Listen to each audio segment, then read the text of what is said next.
and my company is called J Capital Research, just the letter J.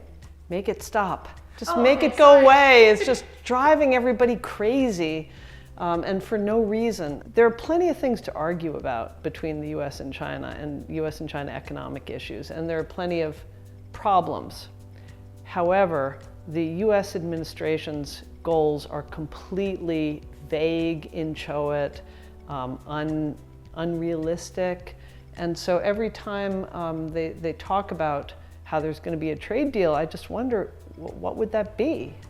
Maybe Xi Jinping can promise to buy a lot of soybeans, and Donald Trump will say he's not going to do the tariffs, but even that doesn't seem to happen. So I just want it to go away. And every time Trump makes a new announcement or somebody from his administration does, the market goes up or the market goes down, and it's just like, ugh, leave us alone, you know?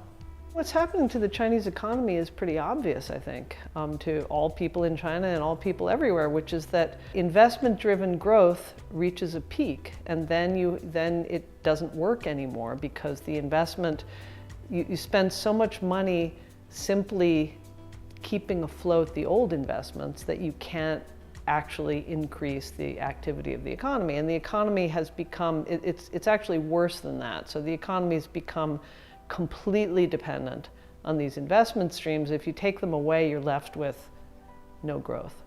So so what you're going to see is slow, and maybe a crunch, like a crash. So we hope that the latter won't happen, but you know that China, I would say China's probably growing around 2% now. Next year it will be worse. The year after it'll be worse. So I don't think we have a lot to look forward to. Much of China's economic reporting is about determined targets. So if you say, all right, our goal is to grow 6%, therefore I'm going to put in 18% more credit because we're getting a 1-to-3 ratio right now. Then you dig some holes, you fill them back up again. Fine, you can do that. I don't really care. It doesn't really affect the lives of that many people. It does enrich people at the very top of the economy, not dissimilarly to what's going on in the US, but we won't get over there. So I think what's important is organic growth, and that's also very difficult to see because of all the distortions in the data system.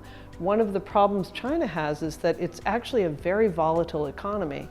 And when it goes up, because nobody ever reported the downticks, they can't report the up either. So you get this flat reporting, which doesn't match anybody's experience. So that's what we have in China. It depends on how you define crisis.